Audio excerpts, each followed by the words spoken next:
grow hard about what you want to be. Step 4, everybody just do your thing. Wake up, today's gonna be a good day.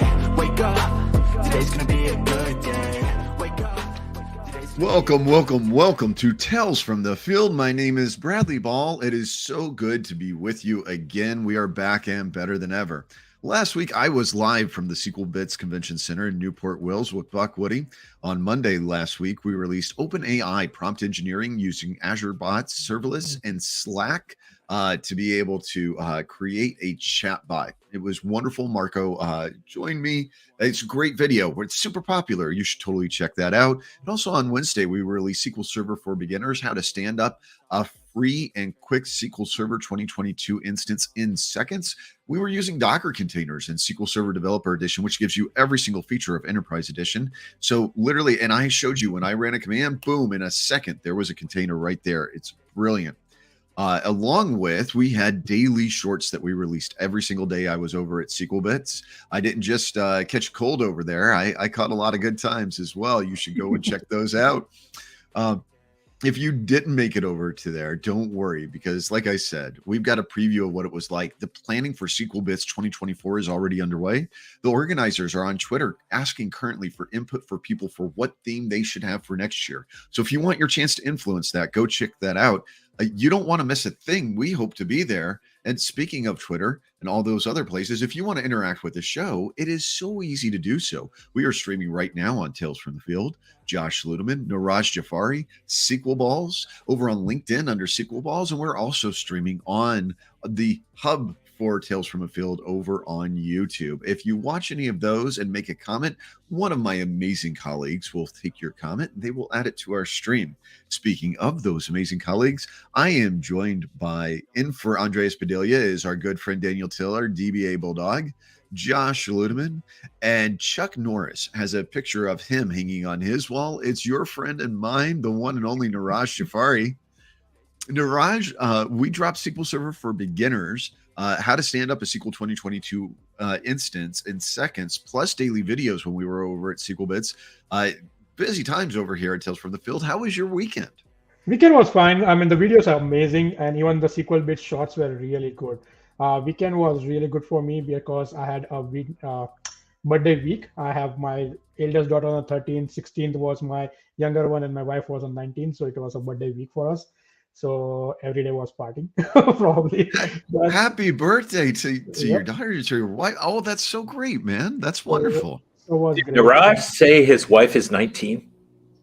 On the 19th, she was. Oh, okay. I was like, on the 19th, she turned 19. 19th, yeah. Yeah, my wife has never aged a day over 28, and that's exactly how it should be. Yep. So it was a great weekend. It was amazing. Now I think I'm getting a little bit of cold with the weather going up and down. So, or I just don't know what it is. I can understand that. I was fine for every single day I was over at Bits. And when I was getting on the plane coming back, I wasn't feeling great. Now, I'll be honest, I was a little concerned. So when I got off the plane, I told Sue, I said, hey, when I get home, you guys had to leave me alone for a bit. I went in the bathroom. I took 2 COVID tests. They turned out negative. I went for a walk this morning. And when I had COVID back in January of 2022, I couldn't go from my desk to the bathroom without getting winded.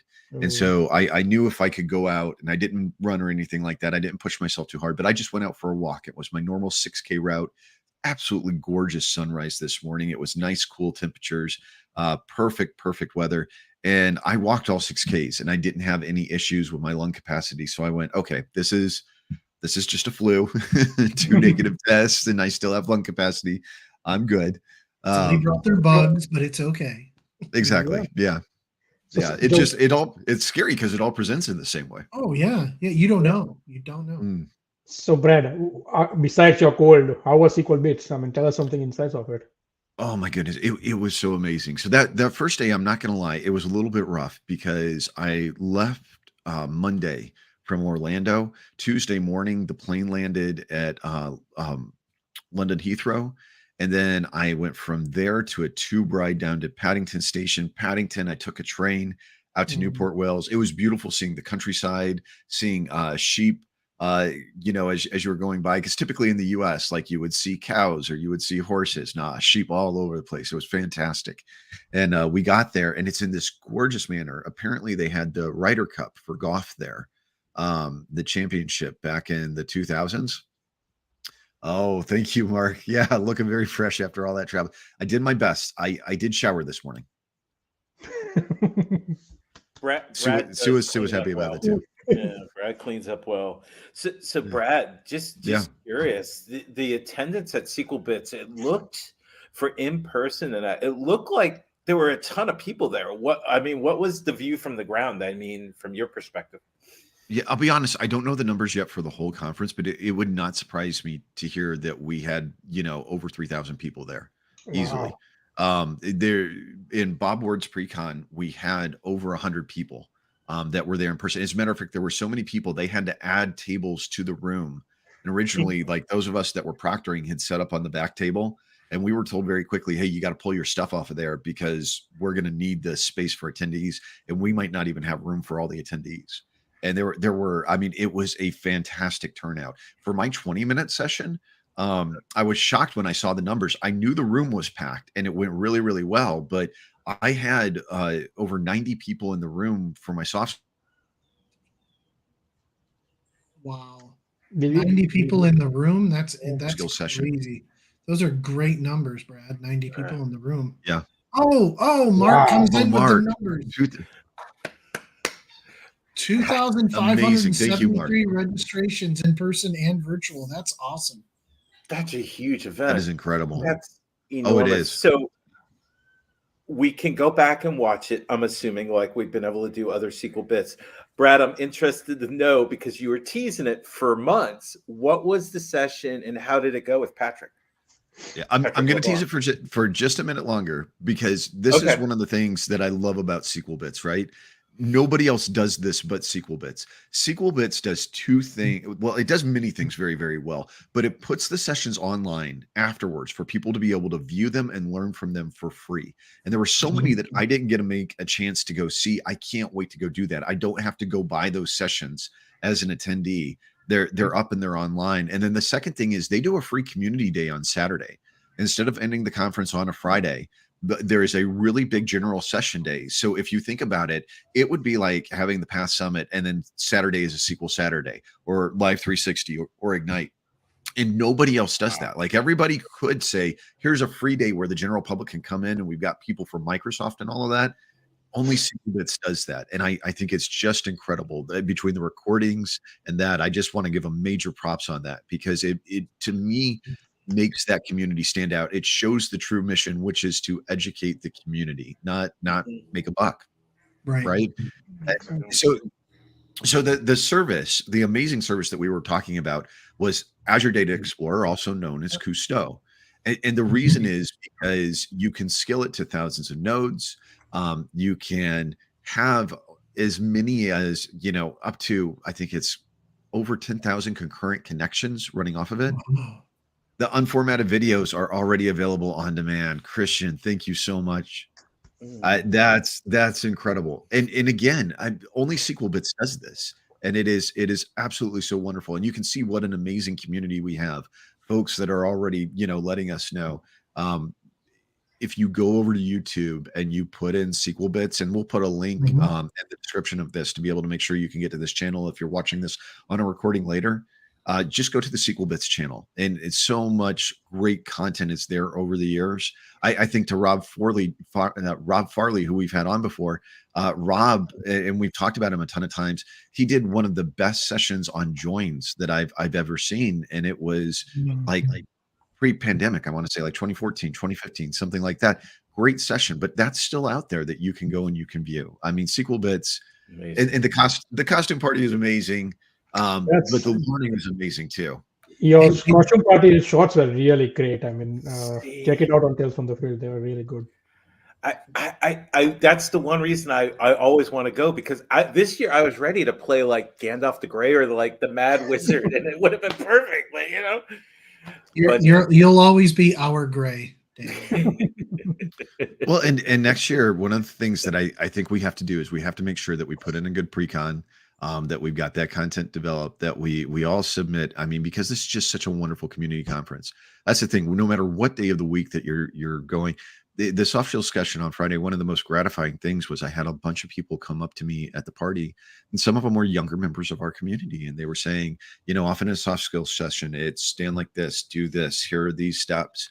And I was talking to them very openly about emotional things that I've been through with my family, about when Will almost died as a baby, and how, looking at something like that and being able to look at that as the worst moment of my life and then stay calm when I'm a DBA, when situations are going down, because the worst thing that's going to happen is I lose a job, I get fired, you're not happy with me, but my kids are alive, my family's alive, and I can make everything else work. But then also the perspective of, negotiating is really listening and talking about how at a point in time I didn't get to see my kids, and I negotiated for them using the tactics from that book, using written communication in the Obama administration. And so it was very, very satisfying to see how it was received, but also get the feedback. There's a couple gentlemen who are going to be presenting at New Stars of Data, and I can't wait.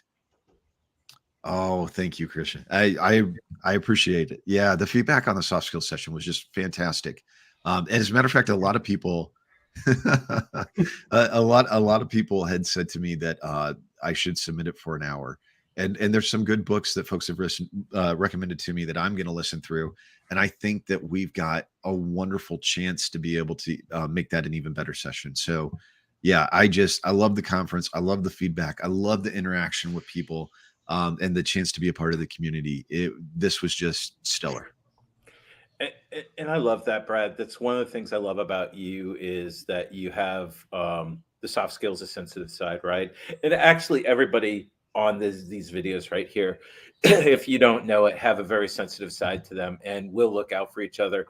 And that's one thing we need to do for each other in the community. You do, Josh. Don't shake. No, you do. I know you do. You're my man. He is such a big teddy bear, and he gives the best nice warm He really hugs. is. He really does. Giving that advice to people coming into this field is priceless, because we all thought we had to be Iron Man, or we had to be Wonder Woman, or we had to be, a superstar, and we had to be there 24/7, 365, no matter what. And our family would go, and we learned as we got older that that's not true. And to be honest, if a company is going to fire you for that, you don't want to be there. But anyhow, I'll get off my soapbox. Oh, now I'm only 5'7". I look 6 feet tall there when I was on the soapbox, but speaker's corner. It's speaker's corner. The one thing I wanted to ask to Brad is, the climate we're in, we've got inflation on the rise, businesses are tight right now. How did the expo floor look? Was there, the sponsors and vendors, how did that look? Did it look healthy out there and things like that? Oh, it was packed. There were a lot of really great booths. There were a ton of attendees participating and being there and interacting. There were some cases where I didn't get a lot of subject questions specifically on where I was standing at the Microsoft booth, but we may have ended up discussing something about Learn, or there was another subject, or I had some people come up and say, hey, I read a blog that you wrote on this subject, and I was more than happy to talk to them on it. So, but it was a very robust, they had a great community zone. On the last video I did, the community wrap up, what I did was I did the walk straight over to the community zone, which was there. They had these beautiful comfy chairs. There is a beautiful mural that was posted. They had artists that came in where you would say, this is the thing that I think of when I think of the community. And I can't wait to go and find the picture of the final day, because I was standing over there with Adam Saxton, and we both added our individual thoughts to it as well. And I was very curious to see the artist, but I think the idea for mine was that it would be a laptop with somebody springing out of it to shake somebody else's hand, because there are so many people I have met either through the running group that we have on Twitter, or the exercise group really that we have on Twitter, or that I've met. I'm not running. That's no worries. But or from doing the community roundtable, people that came up and talked to me from being on the show. I mean, even some of the folks that we're going to feature on the blog today, I got to say hey to them and talk to them, put a face with the name. It was just fantastic. It was great to be out among the community again. I have a last question. Did you bring the British hat for Josh? You know what? I did not find one. I was looking. I would have absolutely bought one. Didn't find one. I do have some whiskey that he and I are going to drink. Oh, I'm fine. Some I'm fine.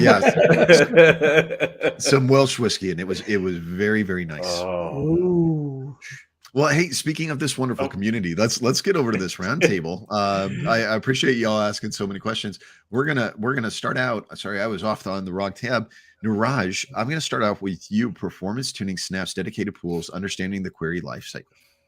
Yep. So this was a blog that I came across by Sharat. I had a customer asking me up performance issues that they were having and how we can do the best practices on it. And I found this amazing blog by Sharat where he's going in details of how he's describing it up. He's showing the architecture, what really goes behind the scenes. He's also putting down what are the performance impacts, right? I mean, what really affects the performance in dedicated SQL in there. And then he's giving some insights of it, right? Redemptions on it, how to do it. He's also giving some use cases where he's going over it. This is what, if it's happening, this is what you should be doing it, and along with that he's giving all the solutions to it, which is really nice to have for people who are doing performance tuning on a dedicated SQL. I mean, it is SQL in the end, but there is some few things that you definitely want to look at it for dedicated SQL in there. I agree. I love this. The distribution advisor being able to look at DBCC's show PDW space used to find that distribution as well. For TempDB fields, they've got a document link for outdated statistics for clustered store indexes, for unhealthy CCI indexes, over partitioning to be able to make sure if you've got slow inserts. And I love it. So this is one of those hubs that takes you to a lot of different places. This is absolutely fantastic stuff, Neeraj. I love it.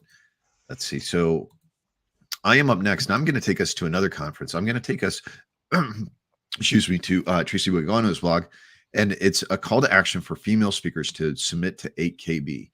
So first off, the 8KB conference, and she walks through this, is run by Mark Wilkinson, Anthony Nocentino, Andrew Persky, and Marcia Pierce.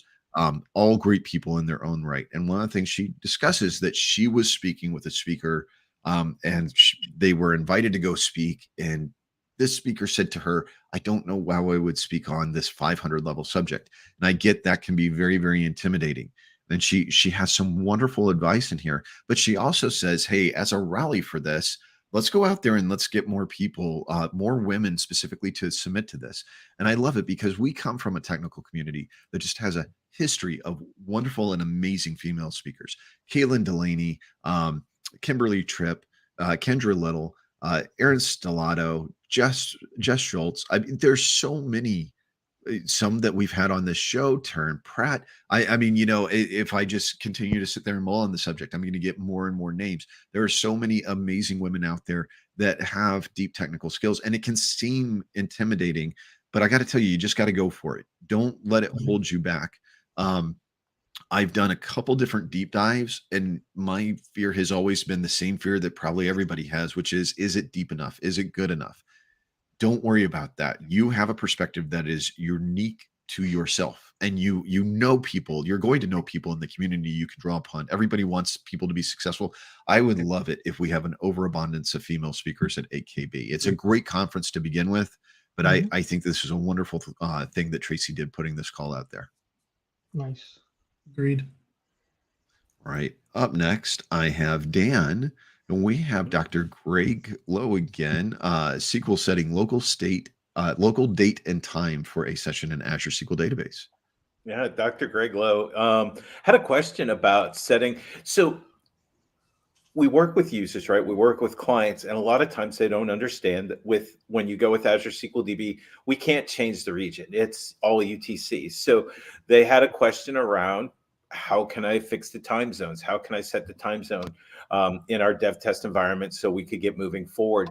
And Dr. Greg Lowe here breaks down how to do this at a session level, how to convert this and build it out so that you can set the session that at our database level to fix the code for each login. So it's a neat little trick that I found very, very helpful and honestly amusing at how simple it was to get the proper date time for your Azure SQL DB.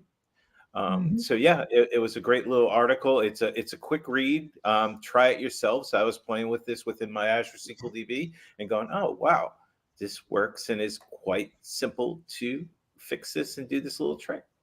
Yeah, these are some beautiful, simple things to be able to set this at a system level and also set this at a user session level. Great stuff, Dan. Really, really nice work. Thank you. All right, let's see. So up next, we have Josh. How to convert Parquet files to GeoJSON files and save it in Data Lake using Synapse notebooks. Ooh. So really anything with Spark and Synapse that's in Python is really, subject areas that have been really popping for me lately. So when I came across this blog post, and it's actually from one of our colleagues on our fast track team, Sally is actually an engineer over in our EMEA team over in Europe. And she actually goes through converting these Parquet files into GeoJSON files. So JSON files with geo data in them, geographical data, and actually walks through all the PySpark code to make that happen, and then saving it out into, in this case, data frame in a blob container. Just really great stuff. I loved it. Absolutely. Good stuff. Nice job, Sally. That's a wonderful blog. That's wonderful. Right. That's a great blog. Next. Creating a custom disaster recovery plan for your Synapse workspace, part 1. So, Synapse has a lot of components, and I was talking to one of the customers like, okay, how do I do a DR and HAs and all of them? Very interesting blog by Fred, who goes over in details how to create a whole high availability and a disaster recovery plan for it. He goes over explaining it out. What is your RTO, RPOs in there? How do you have to do a DNS switchover, and then have dedicated SQL will work if you are doing the disaster recovery in there. Also, it's in details is going over Azure Data Lake, right? That is your key component in Synapse, right? If you have to have disaster recovery for that, he goes over on that details of how to set up that DR for the Azure Data Lake also. Something interesting, it's only part 1. I think he's going to be releasing part 2 of it, where he's going to go after Synapse pools and all of them. But in this also is describing a really good way to do geo replications. Excellent, excellent stuff. I am up next, and I have building, deploying, and sharing a remote Jupyter notebook in Azure Data Studio by our good friend Steve Hughes. This is a really great one because people who are not familiar with utilizing notebooks in Azure Data Studio, it's a fantastic way to be able to create something, put your comments in there, put clips in there, but you'll also have executed code that may have the results set associated. So that way you can share it. That's an incredibly important thing to understand, is looking at how we can use this to be able to share these things as well. How to be able to get it into GitHub, how to create a zip file, releasing it in GitHub, and making it to where people can access or use your remote Jupyter notebook. Really nice stuff, Steve. And up next, let's see, I need to scroll down a little bit. I have Dan with how do I have it? Yeah, sorry. No, go ahead. So as you transition to that, I wanted to also say huge kudos to Steve, who is fighting ALS, and he has some great blog posts on that as well with respect to accessibility and what Microsoft is doing there. So I also expect to see great things from Mr. Hughes around those areas as well. Steve is, and I guess on that subject, right? Steve is one of the best guys I've ever worked with. He is an absolutely fantastic, wonderful human being. I know when I worked with him, I learned a ton. Some of the book recommendations in the soft skills talk that I gave were ones that had originally come to me from Jason Strait and from Steve Hughes. And both of them were just amazing consultants. And Steve is just, he's one of the best of us. So Steve, if you're out there, our love to you, buddy. Yep. So this one here is on SQL Eugene Manager. I was going to share his blog post about the trials and tribulations he's going through with Azure Synapse as he's learning it. But what I wanted to share here is I fell upon this article, how he goes through and evaluates safety at tech conferences. And there were some really good things in here, because a lot of us are getting back on the road. And there's items in here that Eugene goes through and shares with respect to food safety. I never thought about food safety, but in this case, brings up some great points about food safety. Also, code of conduct and commitment of diversity, which are things that we speak to on a frequent basis, but we need to speak to that because we're not quite there as humans. And what is it you say, Brad? If we can do better, why don't we? So he shares some concepts in there around that. And then great final paragraph to sum up. So what can you do to signal safety? So great read. I expect good things coming from Eugene in the next year around other blog posts that is being put out. So go out there, give Eugene some love, please. Absolutely. And it's a great thing. And he's not wrong whatsoever. I know me personally, because I remember how he started out that line 10 years ago. I was unmarried. I'm 6'2", and this is how big I am. And I didn't think of things from this point of view. I know that my wife has taught me many, many things over the years where I had not looked at things from a point of view of a woman before. And as we have discussed different things on this show, right? It's key. Oh, Josh, you're on mute. I was going to say, preparing my daughter to start college this fall. I mean, that was enormously eye-opening for me, and having some conversations, not only with her, but friends of mine who had gone through that experience.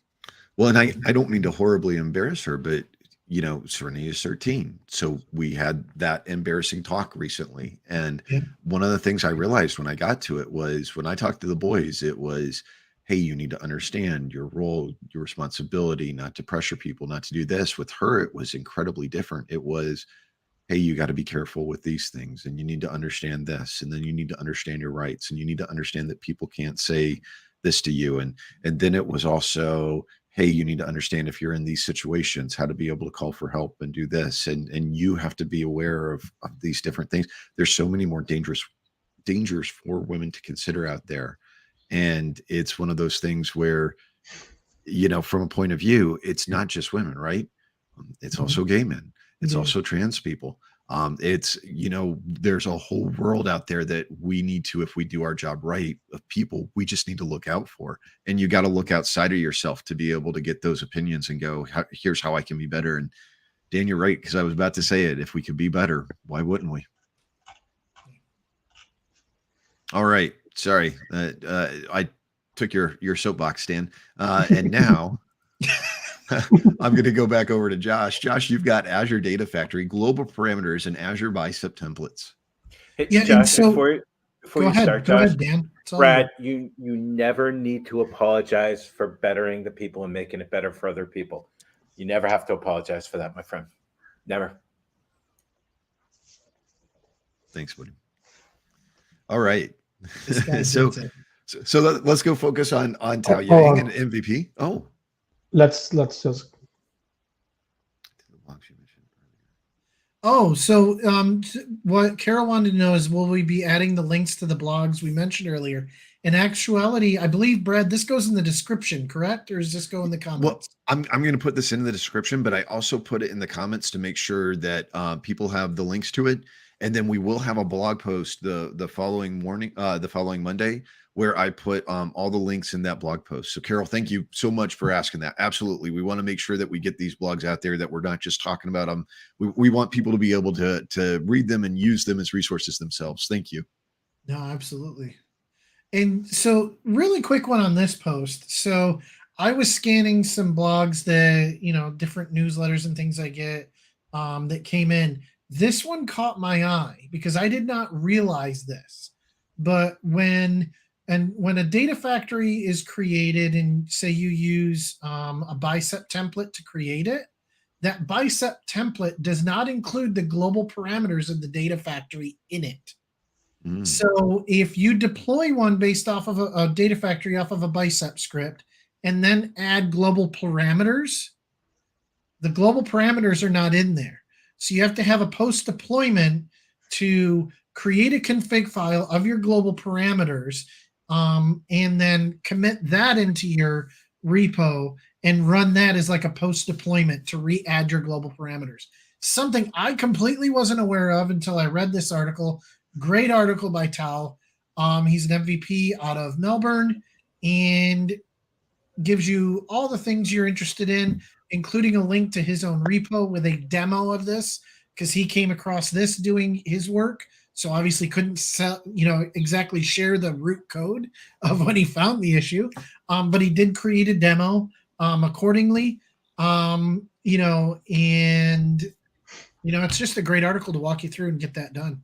Well, and I want to give him some kudos here, right? Because if you look at this last line, P.S. I initially copied the ADF Bicep module. It did not have global parameters property. I submitted a PR to add the property to the ADF module. It's been merged and it's available now. I mean, so kudos to Tal. Not only did he find something, but he submitted a PR based off of this on GitHub, and this has been in there. Tal, way to go, making the product and making everybody's experience better. Kudos to you, sir. Exactly. Great article though, but great article to keep you on your toes and what's going on. All right. Very nice. Good stuff, Josh.